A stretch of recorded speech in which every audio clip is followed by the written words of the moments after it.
rate involved. So they decided to invest those ill-gotten wealth into properties. This is what we are saying. The money is not in the hands of you. It's not in the hands of majority Nigerians. The money is in the hands of very few individuals who are close to the corridor of power. That is it. It is estimated that over 43 trillion is in circulation, but not in circulation within the masses, in circulation within the upper class. Nigerian economy is the most weakest type of economy in the world. Let me take you back to what Jimmy Carter says when he was in Nigeria. That was when we were in school. He said, America is practicing capitalism, but the Nigerian type of capitalism is the most weakest type of capitalism in the world. That was what he said about 35 years ago. That was then, when things, at least there was an elements of procedure or honesty. But of today, where people cannot, even in Katsina State, water is becoming a problem, drinking water.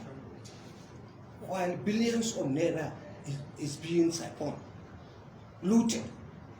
But even to take care of the immediate needs of the community or of the people is not there. So the money is in the hands of people. Instead of making Nigeria is a legal tender, naira, sorry, is a legal tender, but they are using dollar instead of naira, which is illegal, and by the people in authority. And when we talk of state of emergency, you know what we mean, because the people here cannot, are you sure that they can manage and control the situation in their various states before the election?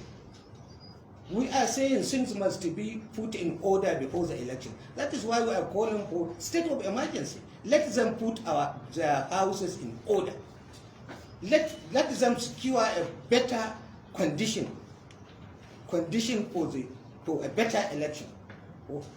That is what we are calling. So without peace, with this insecurity, do you think we can hold an election? Do you think a credible election can take place? You are aware of what is happening from here from Katsina here up to the end to the border of Kaduna State. You cannot hold an election now because of the fear of bandits. So we have to put our house in order before an election can take place. Election which can be free and fair. This is what we are saying. We are not saying that we are for democracy because we have suffered for it. When we were suffering for this kind of thing, most of those politicians who are reaping the fruits now were not in the game.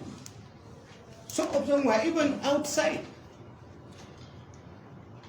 That is why they doesn't know the pain. They will not have the pain we are having now because they care less about it, because they don't know how it came about it. Okay, the states.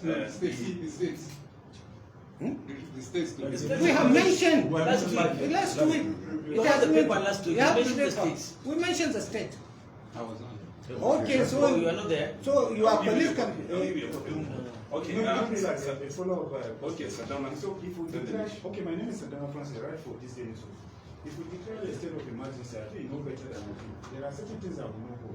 So the concern is that if we are asking for a state of emergency in this very state that we mentioned previously, that's a conflict, it shows that election may not hold easily. Because if you declare state of emergency, if you are a state of emergency, election will not hold. And other things will hold. So definitely there will not be election in the various states.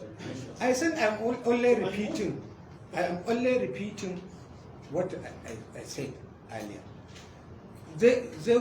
It will be lifted before an election. That's what we are saying.